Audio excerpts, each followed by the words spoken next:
Prime news. মৃত্যু বিষয়টা হয়তো এমনই, পরোয়ানা যখন আসে স্থান কাল পরিস্থিতি সবকিছুই হয়ে যায় খুবই তুচ্ছ। তেমনই ঘটনা ঘটেছে কুয়ালালামপুরে। হাজার হাজার পর্যটকের মতো আজও মালয়েশিয়া ঘুরতে কুয়ালালামপুর বিমানবন্দরে নামেন বাংলাদেশি মুজাহিদ দম্পতি।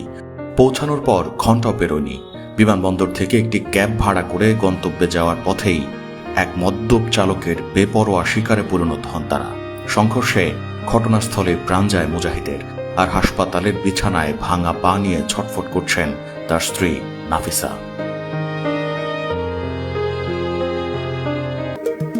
মালয়েশিয়ায় থাকেন, আন্তর্জাতিক কর্মপরিবেশে স্মার্ট ও সফল ক্যারিয়ার করতে প্রস্তুত, তবে আপনাকে খুঁজছে প্রাণ মালয়েশিয়া। সমগ্র মালয়েশিয়া জুড়ে বিভিন্ন পদে আপনি হতে পারেন আমাদের পরবর্তী টিম মেম্বার। আপডেটেড সিভি সহ হোয়াটসঅ্যাপ করুন এই নম্বরে। বৃহস্পতিবার ভোরবেলা কুয়ালালামপুরের রাজপথে ঘটে যাওয়া এই মর্মান্তিক ঘটনাটি যেন এক নিমেষে ভেঙে চুরমার করে দিল দুটি তাজা প্রাণ ও একটি পরিবারের সব স্বপ্ন।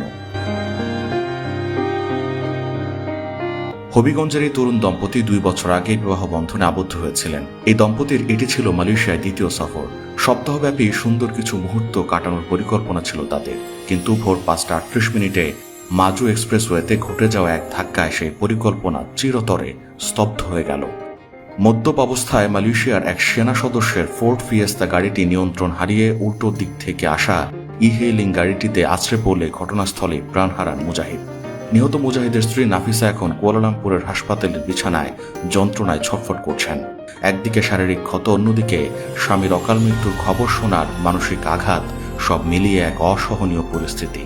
হাসপাতালের ফরেনসিক বিভাগের সামনে দাঁড়িয়ে নাফিসার চাচা মহিবুল হাসান ঢুকরে কেঁদে ওঠেন। ক্ষোভ আর হাহাকারে সুরে বলেন, তারা তো শুধু ট্যুরিস্ট ছিল, কেন মদ্যপ অবস্থায় মানুষ গাড়ি নিয়ে রাস্তায় বের হয়? মাতালদের তো ঘরে থাকা উচিত, রাস্তায় নয়। আমি চাই মালয়েশিয়ার আইন এই নৃশংসতার উপযুক্ত বিচার করুক। ইতিমধ্যে পুলিশ অভিযুক্ত চালককে আটক করেছে। 1987 সালের সড়ক পরিবহন আইনের ধারায় তার বিরুদ্ধে মামলা দায়ের করা হয়েছে। ব্রেথলাইজার পরীক্ষায় তার মদ্যপানের বিষয়টি নিশ্চিত হয়েছে। এখন শুধু দেখার বিষয় মালয়েশিয়ার আদালতে মর্মান্তিক ঘটনার পেছনে থাকা ব্যক্তিটিকে কি সাজা দেয়।